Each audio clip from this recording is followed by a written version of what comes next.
inni fooloon isaanii gurguddaa gaafa rakkina ijoollee durbaa ol naqee turdaata irraa sassaaba. Ijoollee biyya Arabaaf barumsi yoom kennama? Haala ittiin birrii isaanii kaa'atan. Waan doktorri tokko biyya Arabaa keessatti hin arganne argataa jirti ijoolleen keenya. Waan Itoophiyaa keessatti baalasilxaaniin tokko hin arganne ijoolleen biyya Arabaa argataa jirti. Garuu immoo haala ittiin kaawwatan hin beekani. Gaxariidhaa dhufani. Barumsa hin qabani. Beekumsa waa ittiin kaatanii waggaa lama yoon hojjedhe suuqii tokkon banadhaa mana mataa tokko tamaareen of jijjiiraa mana wayyaa tokko banadheen of jijjiiraan jedhan jarri biyyumatti ergu gaafa waggaa 7-8 ta'u yookaan kulaallitii ishii dhukkubsata yookaan cuggaarraa dhukkubsata yookaan jilba dhukkubsata yookaan damgiffiitii qabdi yookaan mata bawwuu qabdi.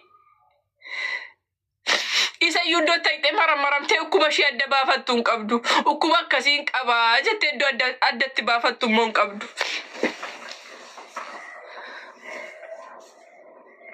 Ukkuba akkasiin na keessa jirattee iddoo ta'e adda baafattu hin qabdu. Gimmaasni isaanii waraqata hin qaban. Gaafa ishiin asii nan galtee nan daha jettu da'umsa hin dandeessu jedhu. Gaafa ishiin asii galtee naneeruma jettu maal fiddee dhuftee jee arrabsaa. Obboleessi diqaalaa kee ergite malee maal nu gootee jedhaan waggaa meeqa sakaddamte waggaa meeqa isaaniif jettee laffaate diqaalaa kee fiddee dhufte maal fiddee dhuftee jettaan. Diqaalichillee waan ittiin guddifattu baankii keessaan qabdu. Jaraaf jiraachaa baate ofii warqii gaarii tokko morma ishiirraan qabdu. Ofii warqii mormaa tokko gurra ishiirraan qabdu. Ofii akka hiriyaa ishii gaaf tokko gadi baateen tasnaannaane gola namaa keessattidha kan giseen ishii yuunifoormii faana dhume.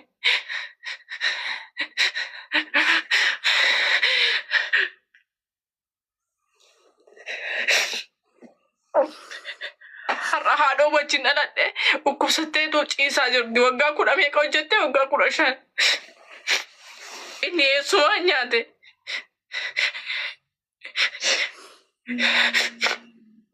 Nobboleessaa nyaate. Nobboleettiin nyaatti. Warqii 10 meeqaan bitattee galte. Itoophiyaa nama bira keewwatteetu hin badee sarraateenyaaf fudhatee badee jedhaniin. Amma yoomiitti balaan kun?